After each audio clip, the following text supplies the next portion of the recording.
invité aujourd'hui pour parler des pénuries de médicaments au moment où on connaît un regain d'épidémie hivernale. Ça tombe mal, hein. Le pire c'est que ça semble s'installer. Ça va durer, c'est ce que nous dit en tout cas le gouvernement. Bonjour Frédéric Bizard. Bonjour. Merci d'être avec nous, économiste de la santé, professeur à l'ESCP Europe, auteur de l'autonomie solidaire chez Michalan. Je le disais, Frédéric Bizard, le gouvernement qui met en avant les difficultés d'approvisionnement des médicaments. C'est ça la raison principale qui fait qu'en ce moment on manque de certaines molécules ?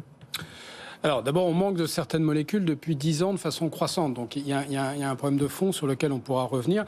Il n'y a pas de stratégie de médicaments en France. On est historiquement un gros producteur de médicaments, donc qui exportons de façon assez massive, mais on n'a pas de stratégie de régulation du médicament. Donc dès qu'on est dans des périodes un peu de tension, en fait on est incapable d'anticiper. Donc on est toujours sur de la réaction. Concernant juste parenthèse, pardon, mais on aurait pu croire qu'avec le Covid en 2020, la stratégie aurait un petit peu évolué. Oui, malheureusement non. Donc là il y a un phénomène conjoncturel qui est le Covid. Pourquoi est-ce qu'on est en tension ? D'abord parce qu'on a pris comme référence la consommation pendant le Covid du médicament pour prévoir, pour faire du planning sur les prévisions de production. Donc forcément, comme il y avait une sous-consommation pendant le Covid, ça paraît évident, mais c'est pourtant une des causes qui se fait. Il y a aussi, lié à l'inflation, vous avez une forte hausse des coûts de conditionnement. Il faut voir qu'un médicament, c'est pas que la substance active, il faut le conditionner aussi.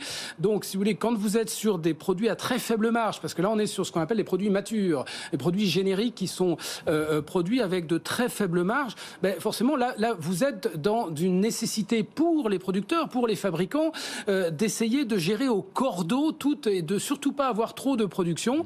Donc on n'a pas anticipé une consommation. Donc là j'étais sur un peu le choc de l'offre, mais il y a eu un choc de la demande, puisqu'en fait on a vu qu'il y a des épidémies qui sont d'une intensité assez exceptionnelle, contrairement à la bronchiolite, mais aussi des angines, avec une France qui a tendance à surprescrire des antibiotiques, alors qu'on sait que c'est majoritairement d'origine virale, donc les antibiotiques n'interviennent pas. C'est toujours vrai, ça ? Vous arrivez... Oui, ça c'est toujours vrai, oui. On utilise assez peu, c'est trop en pharmacie où normalement il faut tester, voir si c'est plutôt des bactéries ou des virus. C'est pas dans la pratique française, donc il faudra aussi faire évoluer les usages.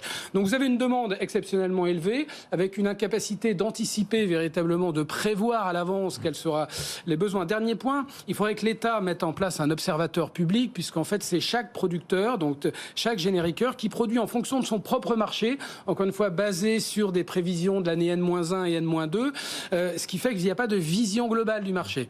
Donc il serait temps de mettre en place un observatoire global du marché qui permette aux producteurs d'avoir une vision sur l'ensemble du marché. Jean-Marc Daniel. Oui, quand vous dites on n'a pas anticipé, on sait qui. Et concrètement, et puis est-ce que les autres pays sont dans la même situation ou est-ce que c'est un cas typiquement français ? Alors, c'est pas typiquement français parce que vous avez une production qui est mondiale, mais c'est pas un problème de principes actifs. Contrairement à ce qu'on met toujours, 80% des principes actifs sont fabriqués en Inde et en Chine. Là, c'est un problème de produits finis. C'est l'Agence nationale de sécurité du médicament, c'est-à-dire une agence de l'État. C'est pas propre à la France, mais la France a quand même plus de difficultés. On le voit en matière de pénurie.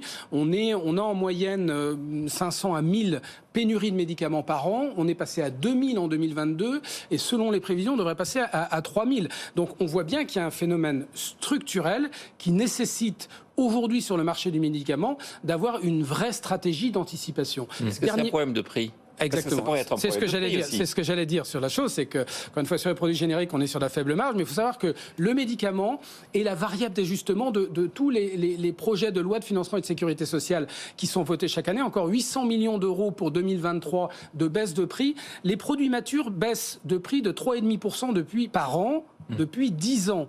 Donc forcément, on arrive à faire que la place France ne soit pas du tout une place attractive pour distribuer des médicaments. C'est même au point que ceux qui distribuent les médicaments, ce qu'on appelle les grossistes répartiteurs, souvent préfèrent vendre de France à l'étranger plutôt que de vendre aux officines françaises, puisque les prix sont plutôt beaucoup plus faibles en France. Donc vous avez parfaitement raison, il y a un problème. Il faut arrêter de faire du médicament tout en ayant une régulation juste, la variable d'ajustement des projets de loi de financement de sécurité sociale.